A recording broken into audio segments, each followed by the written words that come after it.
Hey everyone, it is Jaime Jo Wright here at Madlit Musings podcast, and I have with me not just my radio voice this morning, which sounds really weird, but I have with me Erica Vetsch, my buddy. How's it going?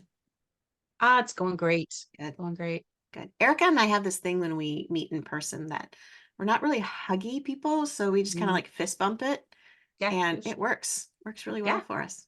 I like it. Now You're I've like a known, safe zone. yeah, it is. It's a nice safe zone. It's good. Now we've known each other for quite a while. Yes, Um, the first time I met you, I don't know if we've talked about this before, was in 2009.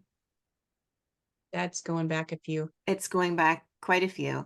And here's my interaction with Erica Vetsch at the first time I met her. I was at a conference Mhm. and a writers conference, and I walked into a room and there was an empty chair. And I was 6 months pregnant. And I don't know if that got your empathy or not. I'm not sure. But either way, I ended up in a chair next to you based on you kind of like giving me this, like, hey, there's a chair Mhm. here kind of look, Yes. nice greeting. I sat down and we introduced ourselves, and then you said you were Erica Vetsch, and I just went, oh. And everything inside of me just kind of like melted into this puddle because I was like sitting next to an author that I had books on my bookshelf from, and I was freaking out a little bit inside. I don't know if you know that. Oh, well, I'm flattered. It's like you hit it. You hit it really well. I know, I Um, know. Well, yeah, I try to act cool and chill. You also had really cool red fingernails. oh yeah, I'm all about the fingernails. I've got Hmm. Oh, Christmas they're ones on right now. They look like oh, little that's so cool. peppermints. I love it. Yeah, I always love about the nails. it. But So anyway, it was fun. It was fun. We got to meet, and then we found out we don't live very far away from each other, just a couple hours. So we've had some writing gigs together at yeah, Starbucks and Caribou Coffee and all that fun stuff. So, yeah, but you are now writing Regency, yes. which Made a is big change. a big change from what you used to write, but it's been a good change, I think. Oh, thank you. I've enjoyed it a lot. Yeah. I like both. Like I'm torn because I kind of want you to go back to some of your westerns, Mm. but I'm also really liking the Regencies that you're coming out with. And they have mystery in them, which, makes my little heart so happy.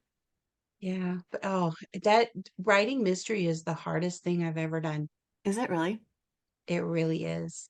Writing romance, just a straight up romance with Hmm. maybe a little hint of mystery or danger, that's okay. But when you start writing a real whodunit, Hmm. you have to know where everybody is all the time, and everybody has to be hiding a lie.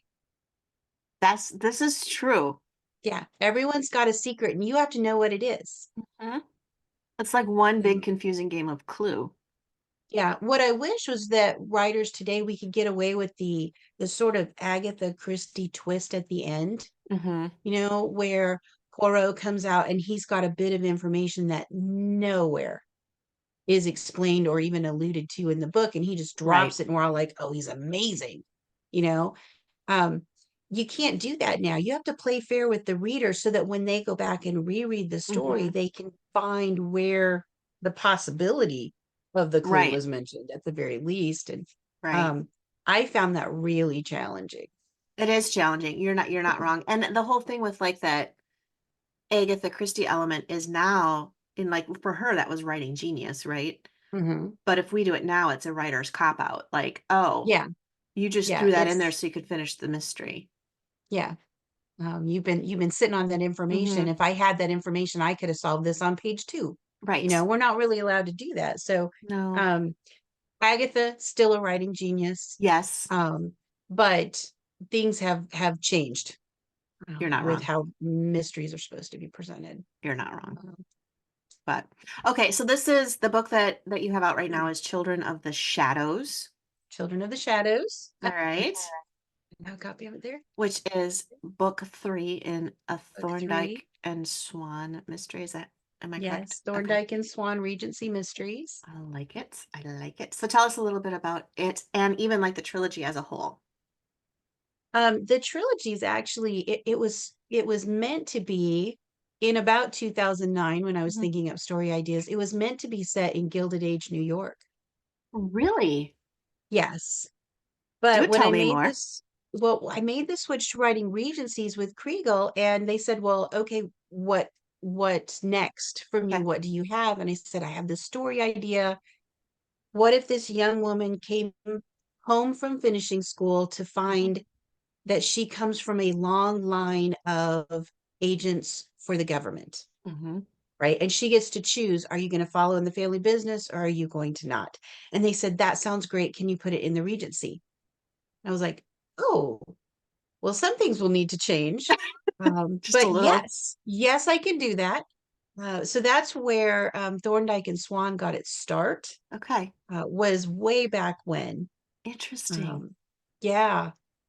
Um, but it follows in a little bit of a different twist on most Christian fiction series. Hmm. Now, it follows the same hero and heroine over 3 books, Yeah. which you can do a little bit more in the mystery genre because each story is about solving the puzzle. Hmm. And then their relationship takes a little step forward with each book, Right.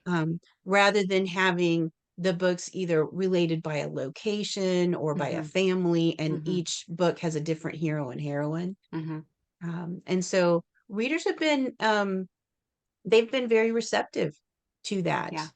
I Um, think it's kind of nice because you get attached to the characters too, and then you're, like you said, with it's kind of mhm. like, well, your books. I don't want to say they're like Miss Scarlet and the Duke, but it's that They have been concept. compared to that. Okay, it's like that Mhm. concept of the two Mhm. people, and every season you're fine that it's still the same two people because they're solving Yes. new things, and their relationship is always there's a question Yeah. mark kind of hanging, and yeah. Yeah.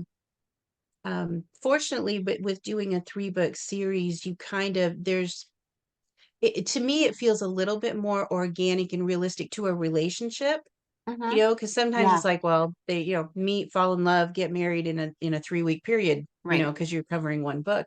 Right. Um, but you also don't want to have that sort of, this is going to date me, that moonlighting moment, right? Yeah. Where the whole thing is, will they, won't they, are they going to fall in love, are they going to admit how they feel to each other, and then when they do, the series kind of goes a little flat. Right. It Right. takes some pretty pristine writing to carry that through, like Hmm. Anne Perry Hmm. with her Inspector Monk series. Hmm. She managed that beautifully.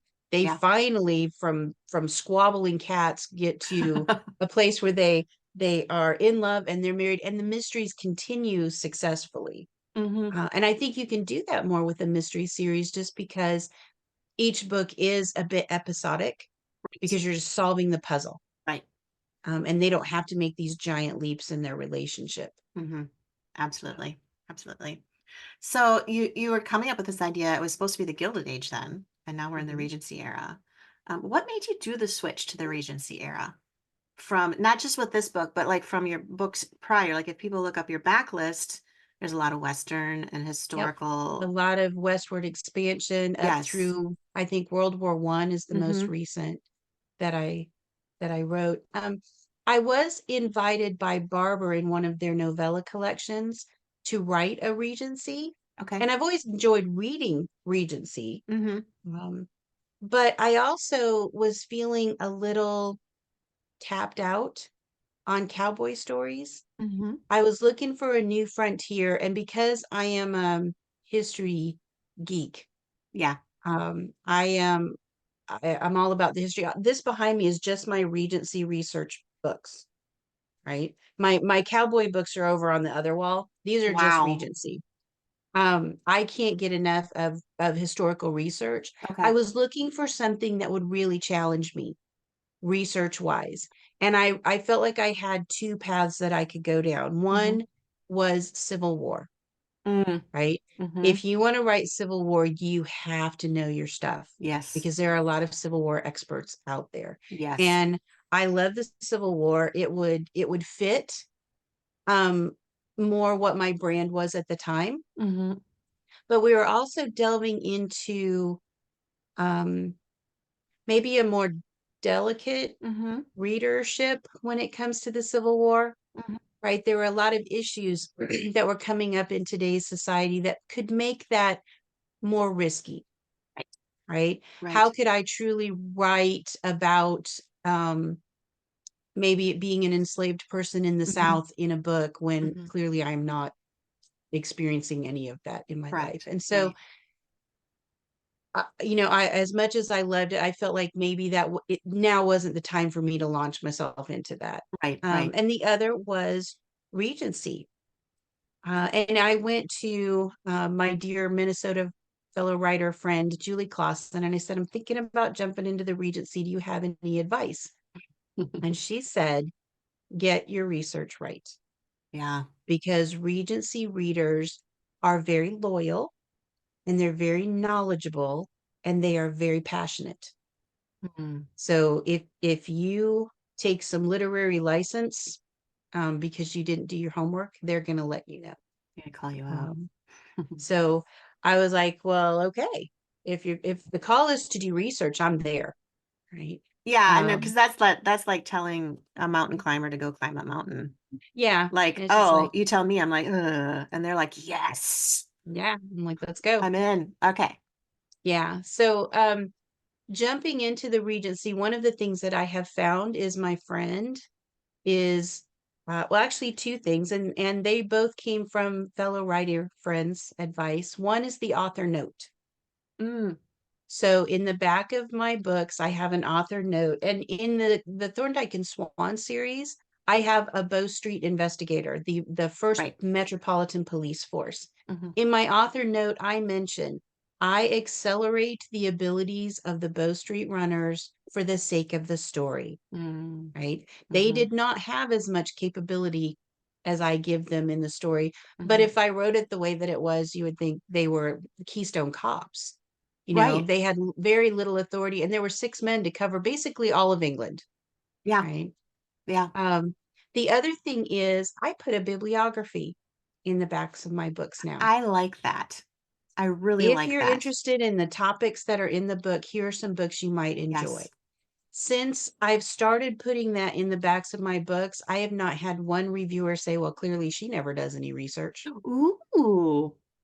So And you yeah, probably weren't it expecting helps. that when you add, you're trying, I'm No, just going to share some information. And you're like, ooh, I yeah. just saved And me. yeah. So I get to use some of my Yeah. extensive library here Uh-huh. and help people who also are interested in the era. Hmm. And it also does show that you've done your homework. Yeah. Yeah. So, Yeah. Well, and I and never use books I don't own. I have okay. a physical copy of the book if I'm going to put it in that bibliography. Yeah, that's fair. Um, so that if somebody says, well, what page did you find that on? I'm like, there it is. Right there. Yeah. So yeah. There's something about owning research books too, though. Oh Because I've yeah. had people say, why don't you just go to the library? Because I'll like get a pile of books in the mail. Mm-hmm. Okay, let me rephrase that. My husband will be like, why My don't you husband will just ask. go to the Yeah. library? But I'm like, Yeah. I need them and I need to be surrounded by my people. And Mhm. and the books are my people. Well, and I rarely read a research book front to back, Okay. right? It's usually on a specific topic. So I have things like carriages in London, or I have medicine in the Right. Regency or something. And so if I'm looking for something specific, I can dip into it and find the Right. place, Hmm. and I flag them with post-its. Yep. And any research books, I see your cart behind you. I have Yes. the same cart in black right back here, Yes. and it's empty right now because I've turned in my novel. Uh-huh. But any books that I use for my research during that time go in that cart Mm-hmm. so that Mm-hmm. I can find them again Yes. and then go through it for my bibliography. Yep. Uh, That was my intention. But now it has become at least the top oh, layer it's has where become the cat tree. the cat's place. Yes, he's That's legit. he's hiding now, but yeah, I was like, dude, that was not the intention when I got this at He's all. like, thanks for the new bed. I know, I know. Like I could barely get the thing put together and he was in it. I'm not even joking. And I'm like, no, no, Oh, that's no. great. It's his now. I tried. I tried to kick him out and put things in it, and he literally was Mhm. push. You know how cats are, they push. Oh yeah, just push it off the edge of the So world. I gave up. So anyway, that was like a Yeah. rabbit trail. But yes, I love that idea. And I love the research elements of having those books within reach. And then I'm the Mhm. same way too with my research books. Like I have a book on poisons, shock. Oh, Um, yes, me too. I was probably the same one. I think it is the Is it that? black with the really Yes, pretty yes, with the flowers. really pretty Yes. flowers. Yes. The pages inside are really pretty too. Yes, they But yeah, are. it's not like I read it back to front. I'm looking, go Yeah. through and find something that fits what I'm looking Mhm, for. Or mhm. if I'm not sure what I'm looking for, then I might do some more exploring. Although that one I will Yeah, say I've read more of because the inside pages are so because pretty. it's interesting. It is. Mm. It really is Those kind interesting. of books show up at my house. Like on the same day, I got a book on police procedurals and a book on poisons. And Hmm. my husband's like, "Should I be worried? These look suspicious." I'm like, "No, you'll be fine. Yeah, No no, one will ever no. catch me." You just need to be worried when the book How to Kill Your Husband for Dummies comes. There Then you then go. then you can There be you go. Where to bury the body. where to bury the body, exactly. I was having a conversation with somebody the other day about crime writing and, body Mhm, burying and all that kind of stuff. mhm, And my daughter's sitting at the table and just because she is so pan-faced and straightforward like her father, you don't mhm. know how to take her sometimes. And she just goes, yeah, she says, I've got it all planned out. I know what I'm going to do if I need to bury a body. And she just put a period on the end of the Okay. sentence and went back to her coffee. And I'm like looking at her and the other person's like, she is your daughter. I'd be And I'm like, like, "Well, I know, now I but need to know." can we expand on this a little bit? This is fictionalized, correct? Mm, Like you're yeah. speaking in Yeah. fiction terms, right, Yeah. child? You're gonna have to flesh this out a little. Yes, yes. We have her in counseling and stuff now. Mhm, No, I'm just right. kidding. Well, children and spouses of writers, that's a legit expense. Oh, it is. It is. My husband said to me once, he goes, I'm starting to understand all the stories of the troubled minds of artists now that I'm married to one. Hmm. It's a fine line It is. It is. between creative and crazy. I own it too. I'm like, I hey, was gonna say I kind of wobble on both sides of that one. exactly. And then if, people are starting to raise their eyebrow, you just like go, oh, I'm a writer. And they're like, oh, Oh, okay. got it. Got it. Yeah. But without the family, though, my family is so supportive of what I Same. do. Same. In fact, tomorrow afternoon, Heather and I will be plotting the second book in a new series. Oh, I love it. Um, she is my plotting partner because she has an amazing ability to pull on a plot thread to see what will unravel. Ooh, Or that's a if I gift. ex it is, and if That I is, explain something to her and she doesn't understand, she'll say, "I don't know your character well enough. Tell me about." And then I'm like, "Oh, I need to expand on that." And she never gets offended if I don't use her ideas. that's key. That is that's the bare minimum for a brainstorming partner, Yes. You can't be is offended not to if, get yeah. offended. Mm-hmm. Yeah. So, 100%. yeah, she's great, and I've plotted probably my last 20 stories That's so with her. awesome. That's so Yeah, awesome. so we have a whiteboard, some Post-its, and a story. And you go to And by the town. end of the day, we figured it out. That's, So that's tomorrow. yay. We will Can I be come be a plotting fly these. on the wall? That would be great. I would love to be a fly on That the would be wall. great. That would be You know, fun. maybe we should do the meetup in the middle We thing should. again.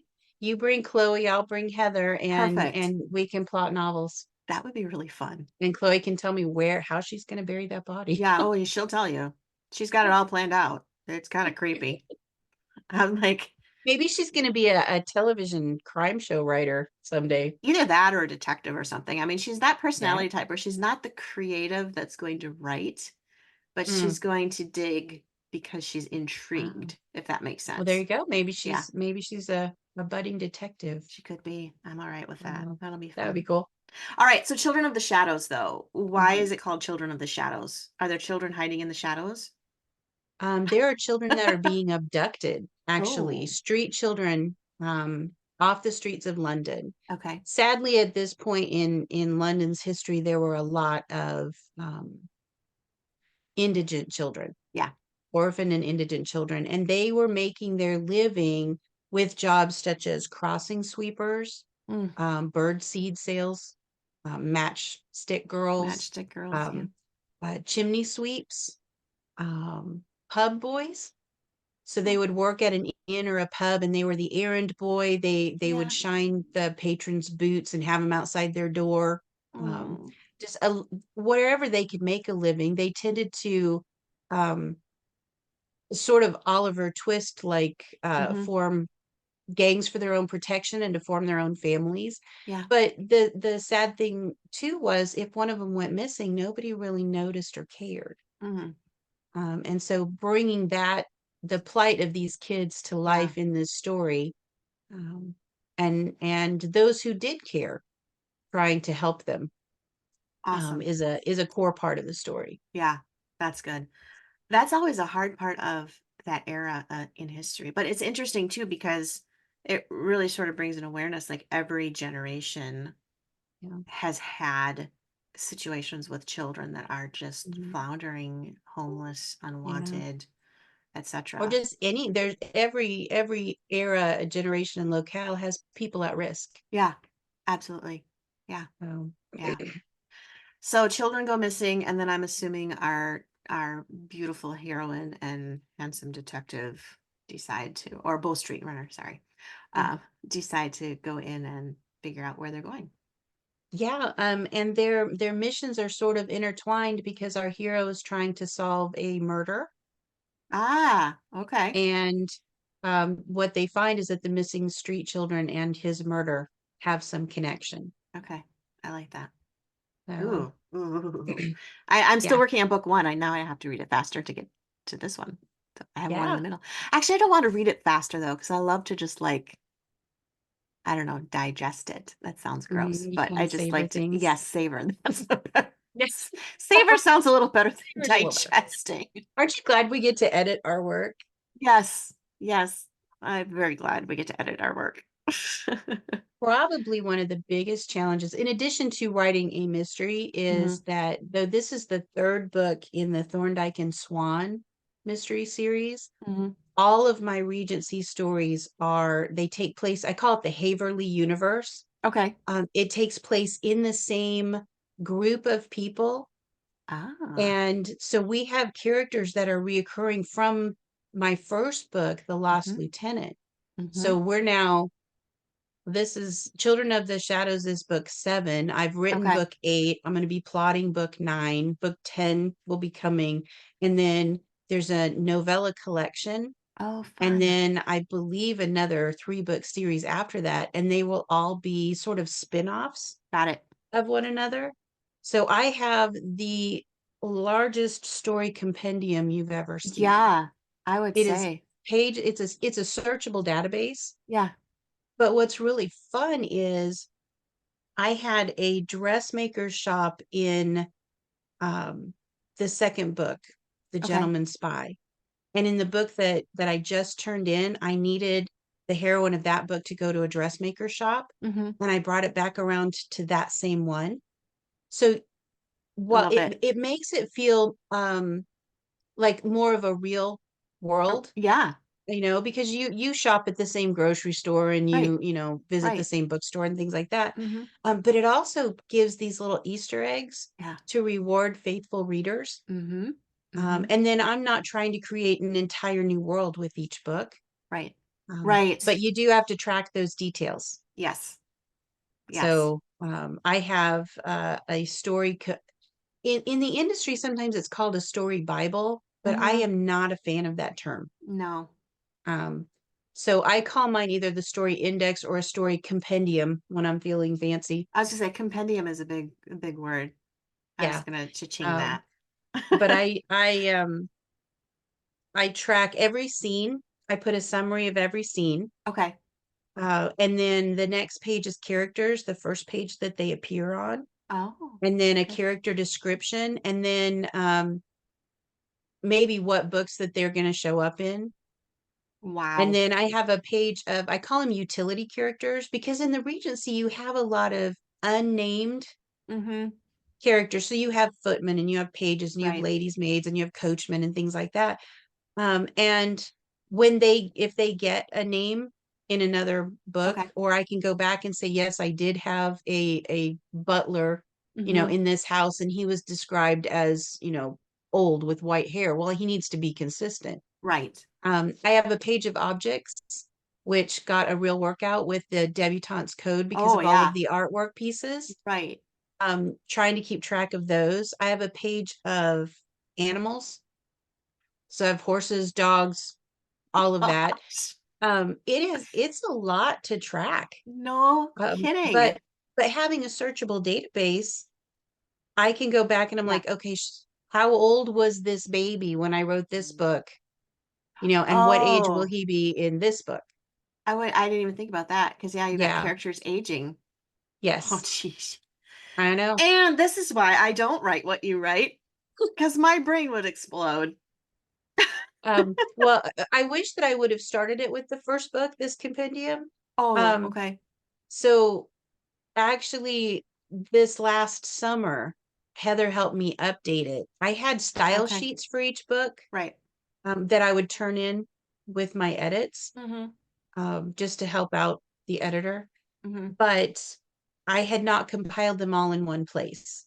So we were moving all of that stuff into the spreadsheet, and that took, I think it was a day per book, an afternoon for each book, just at various times during the summer, Wow. which it was not bad because I was also writing Yeah. a book, Yeah. and I could remember, I was refreshing I was my gonna say memory you're on probably everything that came refreshing. Yeah. before. Yeah, Yeah. so Yeah. I So, wasn't sad about it, but yeah, it's easier to keep up now that oh, I we would have it all imagine. started.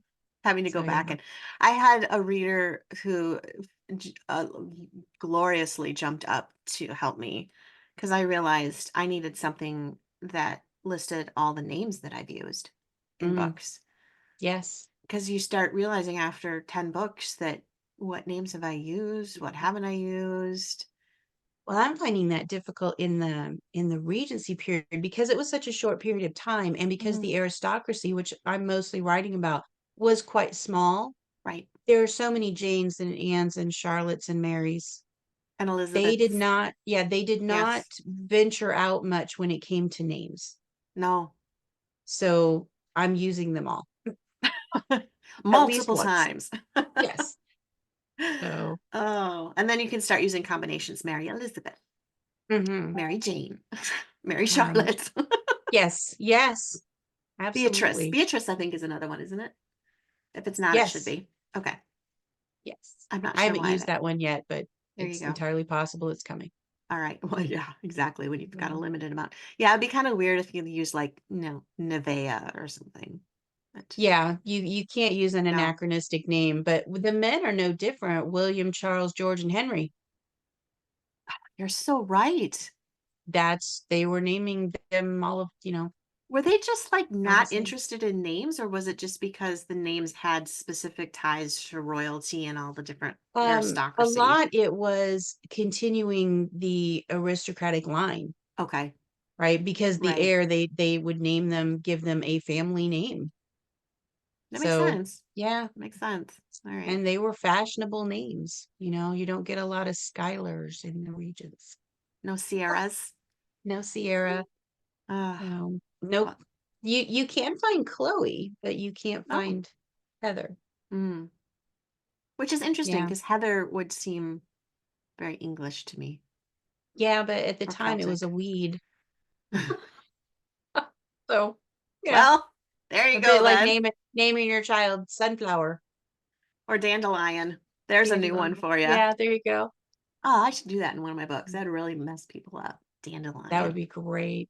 And maybe have a hippie named Dandelion. Yeah, that'd be fun. Oh, now my brain's going. Okay, well, you and I can talk for like eons, but at some point the podcast listeners go, I'm done, click off. Yeah. So we should probably sign off here. But if readers want to find out more about you, your Regency, and all the books that you have, where should they go? What do you want to tell us?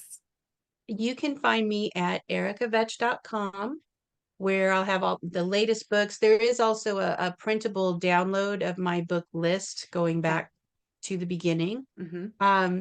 If you want to find me online, most of the time you're going to find me in a Facebook group called the Inspirational Regency Readers. Mm-hmm.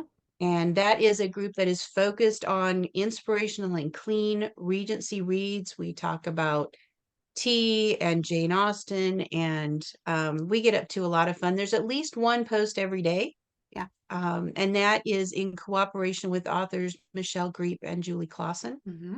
So we're always looking for new friends there. Yeah. I'm on Instagram, at Erica Vetsch. Fortunately, I have kind of an unusual name, so Yeah. it's just my name. It's easier to find. It You don't have is. like little dots and underlines and underscores No, to and I try to don't get need to any it. numbers or even Right, author by my name. So, right, exactly. um, Awesome. yeah, so that's mostly where you can find me. All right, sounds good. Well, thanks for being here. This was a blast, and we'll have to definitely keep it up and do it again. Absolutely. All right.